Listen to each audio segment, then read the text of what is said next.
welcome back to Record Collector's Corner. I'm Ed Bowen. Are you okay? I'm okay. Ed Bowen along with my co-host George Denham, and we're going to be talking about something that is a little bit more narrowed in than we normally do. We normally talk about groups, or we talk about record labels or years. We're going to pick one group from a very, very, very important label in the 50s. In fact, we did a show with Peter Yaffe, right? Peter Yaffe, right. Not too long back, about Atlantic Records, and this was one of the biggest groups from Atlantic Records, the Drifters. And Bob Roulusonis is our guest, and he knows everything there is to know. Bob, how you doing, Bob? How you doing? Nice to have you on the show, and thanks for coming by. Thank you very much. We were talking earlier before the show started that the Drifters had probably more lead singers than any other group in the history of music. Seems to me, anyway, huh? They cut a total of 124 tracks, and during that time they had 11 lead singers. Is that right, 11? Most people believe there were only Clyde McFadden or Benny King. Benny King, yeah. But there were a total of 11. But the funny thing about it, Bob, is every group that came out as the Drifters, or every lead singer, they all sounded so close together. They all sounded the same. It was just unreal. You couldn't really tell unless you knew.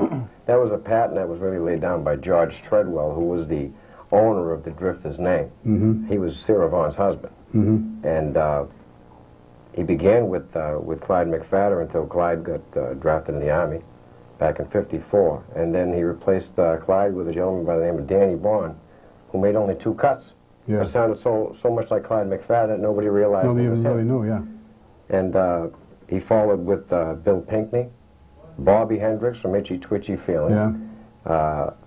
Gerhard Thrasher, who was an original Drifter member, sang background, became the lead vocal, and eventually led up to Benny King when the group turned over in 1959. Mm-hmm. In 1959, the Drifters, as we know them, were totally fired. Yeah. He had a large riff with the Atlantic Recording Company, George Treadwell did, and went out and hired a whole new group of Drifters. These new group of Drifters were originally titled the Five Crowns. Mm-hmm. They were performing at the Apollo Theater, and their lead singer was Benny King. Yeah. And one of the Drifters groups that's still touring the country right now, Charlie Thomas, was the backup to Benny King on most of those cuts. And Charlie's still leading the Drifters after all these years, so he's been around now Quite a few years, yeah. So when did the Drifters have their first recording? First recording by the Drifters was actually in 1952. Well, they were with Atlantic at that time, is that right? Yes, they were. As I said, Mr. Treadwell had a contract with Atlantic, and he had Clyde McFadden lead singing. Clyde McFadden had been singing with the Dominoes. Right. And then he, one of our other all-time greats, Jackie Wilson. Jackie Wilson replaced Clyde McFadden when Clyde McFadden came to the Drifters, and there was some argument as to when the Drifters actually came into their origin, because there were several releases before it was known on label that Clyde McFadden was a Drifter. There seemed to be some sort of a contractual problem. Yeah. But Clyde did a hell of a job for them. I would also say that even though Clyde McFadden put a couple of albums out by himself on Atlantic, recorded a couple of songs out by himself, the Drifters were really prominent in the background. They were there with him. They did not get any credit right on any of the work that Clyde McFadden did. Which is a shame. The labels, if anybody has any old Clyde McFadden solos, will notice that it says vocal quartet on the label, and those are the Drifters in the background. But they never got the credit that they Well, I think the label was trying to pull both ends at the same time, having the Drifters and then having Clyde McFadden separately and stuff like that. Supposedly, that's how it worked. McFadden did well on his own, and he did well with the Drifters. Now, McFadden was the first lead singer of the Drifters. Yes, he was. He went on his own when, in 56, was it? 57, actually. 57. Because he got drafted in the Army in 54. Oh, right. So when Treasure of Love came out in 56, that was Clyde alone, or that was the Drifters? I would say the Drifters were in I there, would too. say the Drifters were also on that. Because But they weren't billed as the Drifters. No, on they that weren't. It was just Clyde McFadden as a solo. That's my favorite song of him. He recorded that record, if I'm not mistaken, while home on leave. He did a couple of other cuts with Laverne Baker and all. But the Treasure of Love was the big thing that set Clyde off. Certainly was. By that time, the Drifters were having some serious problems around 1955. And I think that may be why Clyde McFadden never rejoined the group. There was a lot of trouble with people being replaced constantly, and they had a terrible drug and alcohol problem at the time. Really? Even at that point in time, huh? 55 to 58 were real bad years for the Drifters. But they still sounded so great on record. It was just. But ironically, the records that were released in 55 through 58 were all cut back in 53 and 54. Yeah, right. Yeah, yeah. Oh, is that right? That's the truth. So they did no cutting of new material between 55 and 58? No, not really. As they did group changes, you would get one lead singer singing the lead on an A cut, and on the B side would be an entirely different group of drifters. Some of the old because they were from a different period. Yeah. Huh. So a lot of stuff that came out in later years in the 50s actually had been recorded much, much earlier. And but the sound never changed one iota. No, which made it great. Which made it really, they tried really great. to keep it consistent, and that really paid off. Well, in a situation like that, then, if they had some older material on one side versus a newer one, there could be actually two different lead singers on the same 45, then, depending on which side you listen to. Exactly. And a lot of the records that they put out were like that. In the Drifters in 1954, I believe it was, were signed to a 10-year contract with the Apollo Theater. They were the first group in history. A 10-year contract to appear at least twice a year. And when they went through this drug and alcohol problem in 55 to 58, this Treadwell, who was the owner of the group name, having his riff with Atlantic Recordings at the time, and having the problems with the group, just cut them right out of the picture. He went to a show at the Apollo Theater, and there was a young group from New York there, very young kids, singing up on stage, and they were the bottom of the barrel. And they were called the Five Crowns. Oh, yeah. And short while later, he changed their name from the Five Crowns to the Drifters. And they started all over again. Exactly. And Benny King became the new lead singer of record. Ironically, he only cut 11 tracks. Yeah, and as lead singer. Probably the most prominent ones of all as far as the public goes. True. Yeah, probably the biggest hits. A string of hits that Benny King started off with There Goes My Baby. And a little more pop-oriented than some of the earlier material, I think. I think that's maybe... It definitely was. But the thing you'll notice most about Drifters records is that they used a full orchestra in most of their cuts. There was an awful lot of strings. In their earlier recordings, there wasn't as much. But I guess as Atlantic grew, so grew their orchestra. One thing that we haven't, because of that factor you're talking about the strings, Phil Spector had a hand in working with a lot of the stuff on Atlantic at that time, Atlantic and Adco, because if you go into the Adco stuff with Benny King, you'll see Phil Spector on a lot of those things. Phil Spector actually pulled Benny King from the Drifters and got him recording on his own. And that was really to Benny's demise after a while. Yeah, it sure was. Back in the mid-'60s now, we're talking, Benny King was billed as the king of soul, along with Aretha Franklin being as the queen of soul. Right. But actually, he was on his decline about then. But in England, he was just hitting his stride in England. He was big time. We're going to talk about England in a few minutes, but why don't we show some of the old records? Yeah, why don't we drop back in time to about 1954, I believe this one is. And this is when Atlantic had come out with their black and yellow label, which was, if anybody's into collecting records, I think a real dyed-in-the-wool record collector looks for the black and yellow Sure Atlantic. does, yeah. And this is when the Drifters were being billed as the Drifters, and they just mentioned the fact that it's featuring Clyde McPhatter. But when they came out with a reissue in the last few years, if somebody wants to buy this song, they print it on the black and yellow label, but all of a sudden now it's Clyde McPhatter and the Drifters. And it's also, the way you can tell the reissue from the original is the Ferris wheel in your left hand. Yeah, little doodingy right here. Yeah, a little Ferris wheel type. Will show you that that's a reissue versus an original, which, let me show you again. Okay. Let's show one more of the yellow label, Ed. Give one of these more. Give this Now, another the black shot. and, like we said, the black and yellow Atlantics, in my opinion anyway, are the most collectible of the Atlantic material. Because they've been reissued, quite a few times. And when you find the black and yellow, they quite often are pretty well beat. Yeah, just like that one. That's mine. That's beat. This is one of his bigger hits. This now mentions Clyde McPhatter with vocal chorus. Yeah, which of course are the Drifters. All of a sudden now he's beginning to take over, and the Drifters aren't getting the full billing. Exactly. And this was for record collectors that are interested. About 3 record numbers before we got to the point that they went to the red and black. So this is one of the last of the yellow and black Atlantics. I'd like to move up to the next record, Ed, because this is, I believe this is There Goes My Baby. No, this is If You Try True Love, Oh, True Love. Yeah. Oh, Dance With Me and True Love, True Love.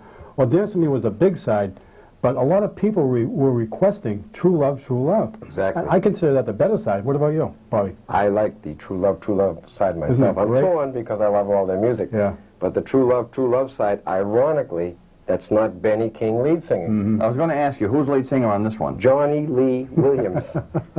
And how many... He was number 10. He was number 10. And He was how number many 10. of their records was he lead singer on? That one record. This is it? That's it. What a great song. And what a, you know.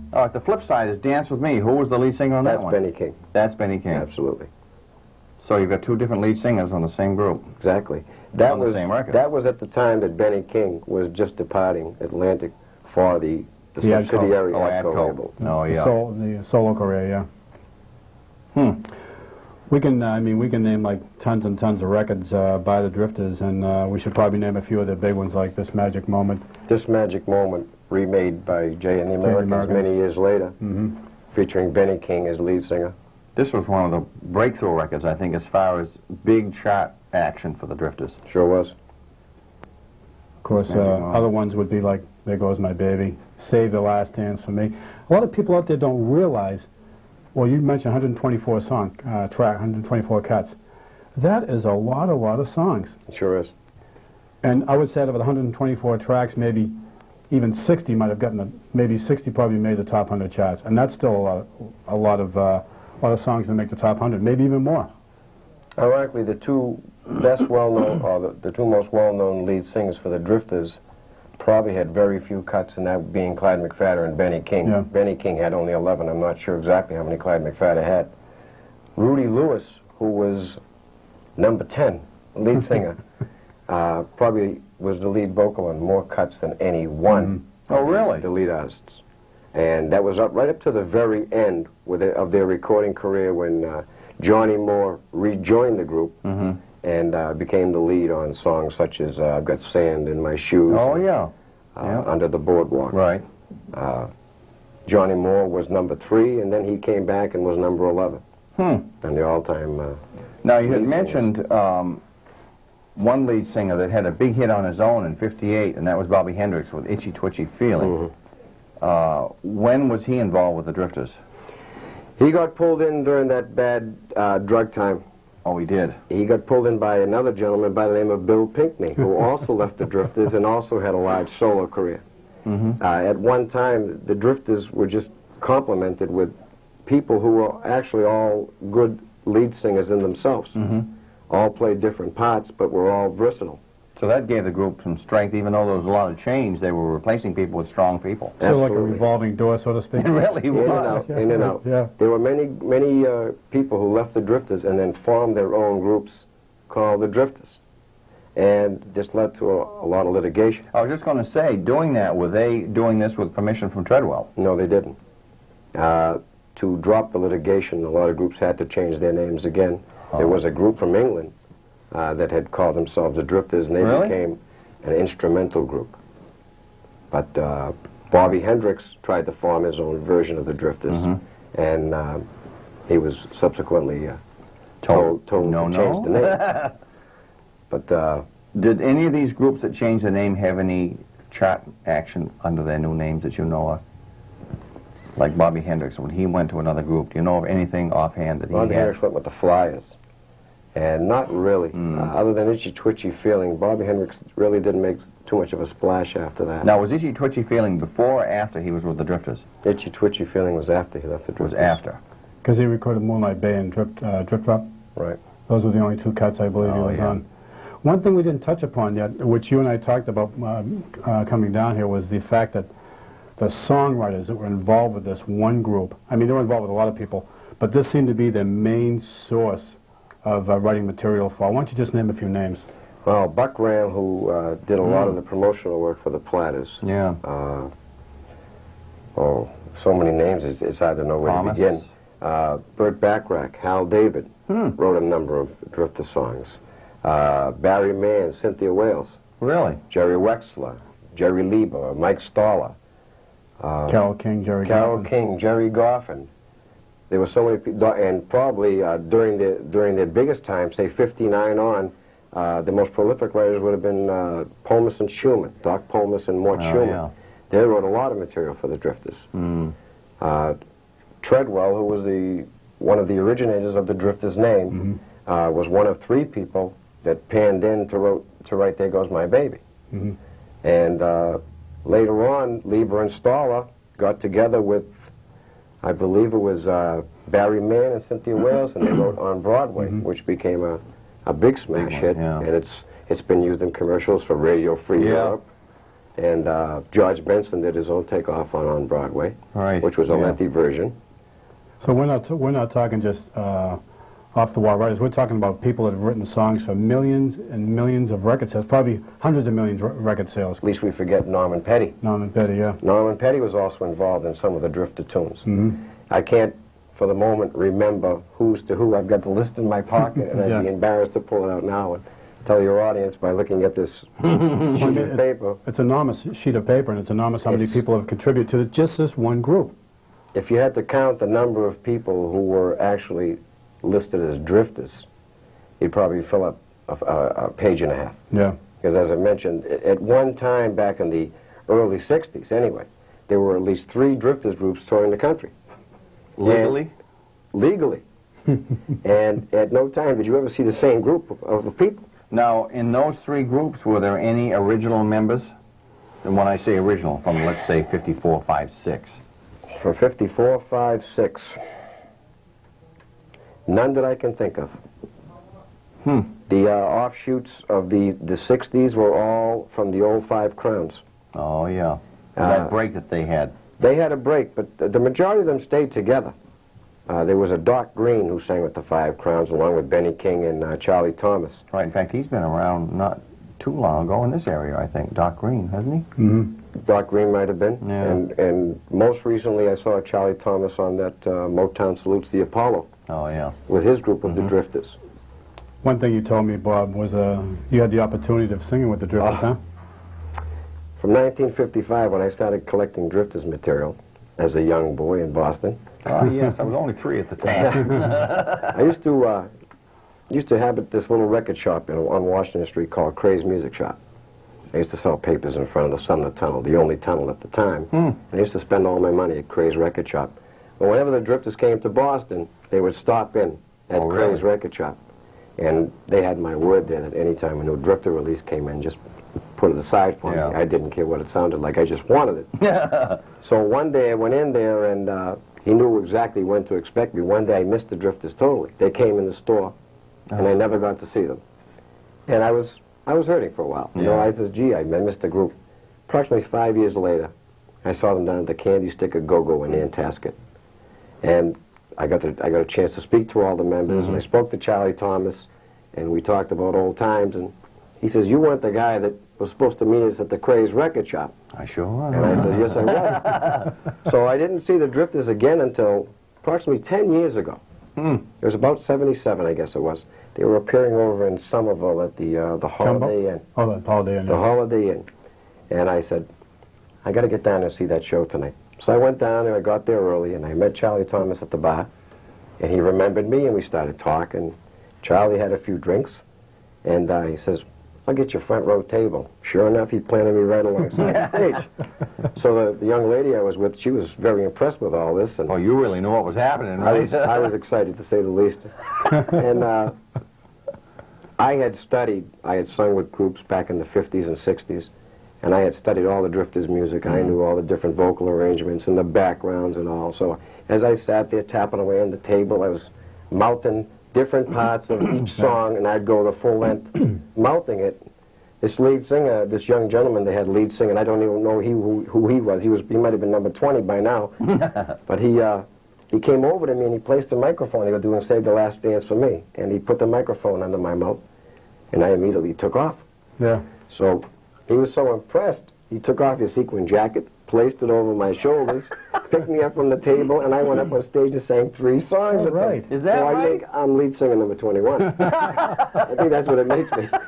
But the young lady that I was with was really impressed. It was the time of my life. It's one of those Rare moments. Oh, yeah, I bet. You'll never forget something like that. That must have been great. Let me ask you one other question, too.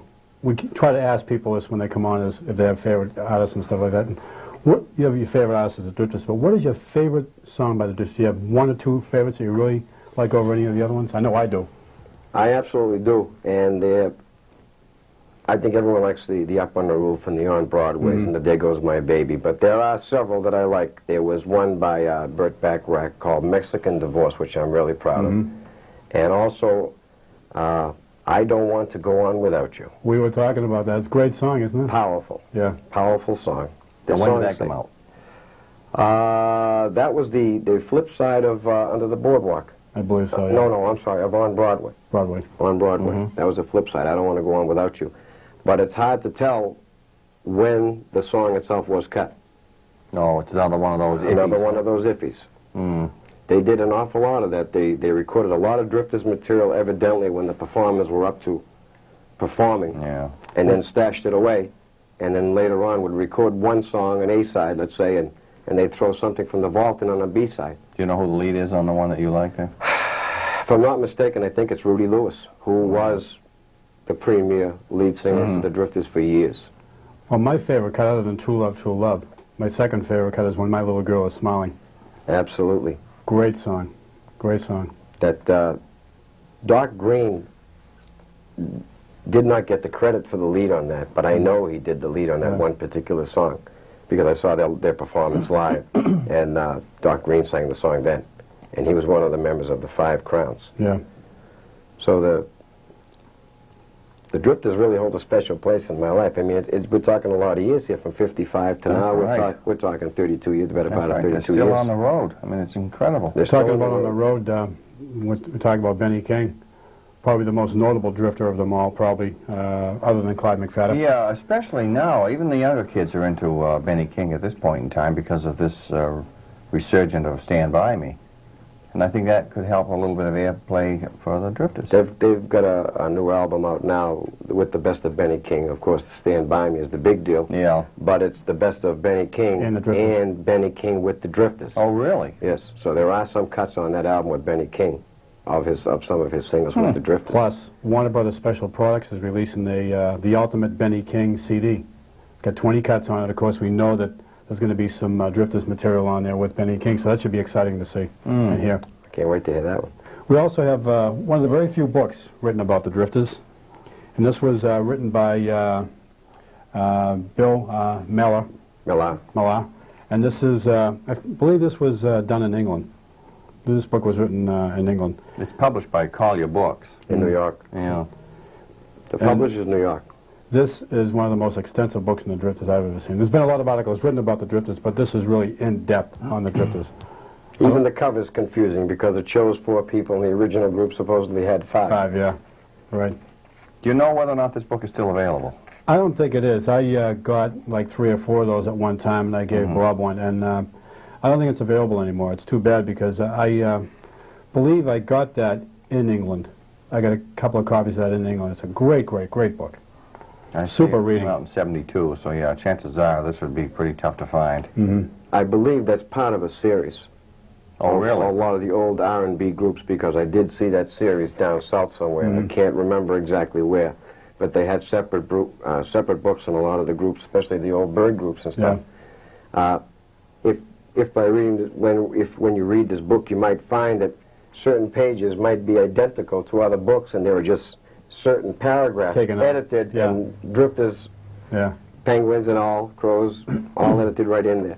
Speaking of penguins, this Drifters record here, Hey Senorita, that the same song the Penguins did? Do I'll you be know honest with you, I don't remember. I don't think it is, no. The flip No, it's side it's a of, different, Earth Angel? no, it's a different song. It is a different song. Because I never happened to hear this one by them. It's the That- flip side of Lonely Winds. That Lonely one- Winds was the A side. That one is written Right. by Treadwell. Oh, right. Hey Okay, Senorita. you're right.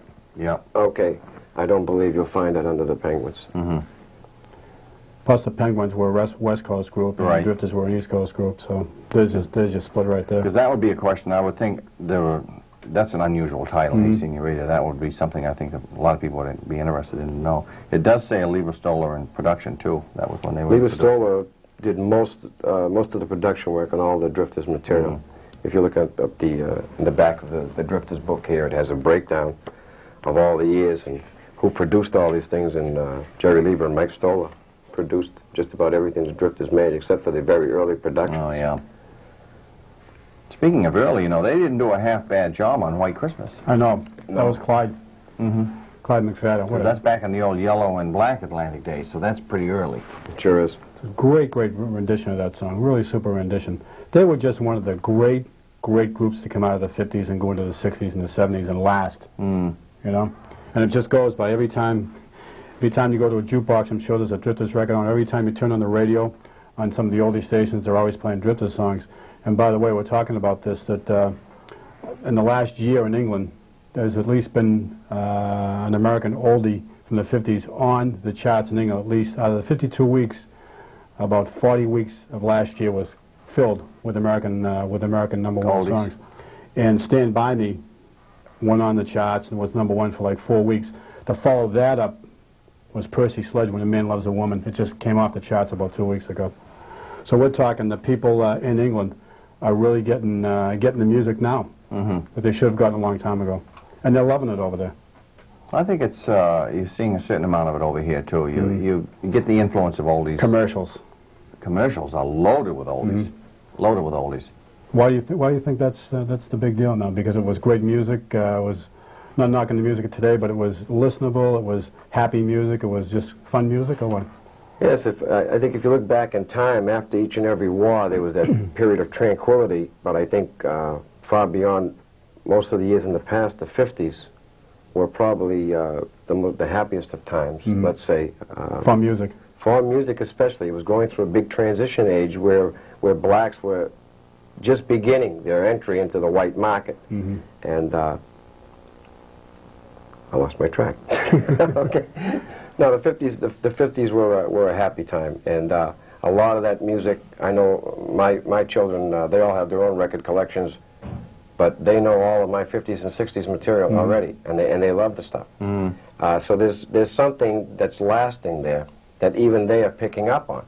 And Oh, you with see a lot shows, of that. That's with right. shows around, like NBC is promoting a lot of shows with a lot of the old 50s music. You've got that, what is it, Rags to Riches, with the gentleman who Yeah, I've takes seen that on show. 5 girls. But it's a situation where they Not in that way, though. it's the situation one thing that they did, I think they did My Boyfriend's Back or something like that, or they're staying with the 50s and early 60s vein. They are. They stay with the songs. They just change the wording to go along with whatever the theme of the program happens to be for the time. So we've been very fortunate to be able to hear... Crime Story. Oh yeah, Crime Another Story. one, Friday night, so you hear Runaway Del Del Shannon, Shannon, but it's not... So the 50s music has really caught on, and it seems like it has some real good lasting power. Staying at this power time. forever, I would Well, it think. certainly does, although Danny and the Juniors told us in '58, rock and roll Well, is it's here to stay, for sure. We've been talking to you about the Drifters and the expert Bob here, and it's just one of those groups that comes along once in a lifetime, I would think. Like you say, with a lot of staying power. I think with the advent of compact disc and the re-release of a lot of their material on compact disc, there'll be a whole new generation of Sure. people who fall in love with their music, especially when it's captured on the compact disc. We'll be able to hear things on those tracks that we've probably never picked up in the Yeah, past. people dropping their glasses and so forth, right? Absolutely, talking in the background and all. You're fired next. Yeah, right. Bob, it was great having you on the show. This We're is gonna wrap over? things up. That's another 30 minutes, boy. I Hard tell to you, believe. Time flies Unbelievable. when you're having fun. I love it. Thanks a million for coming by. Nice meeting us. Bob, thanks for stopping by. I'm Ed Bowen. Appreciate it. George Denham. And this is Record Collectors Corner. We'll catch you next time. Thanks a lot. Bye-bye. Night now.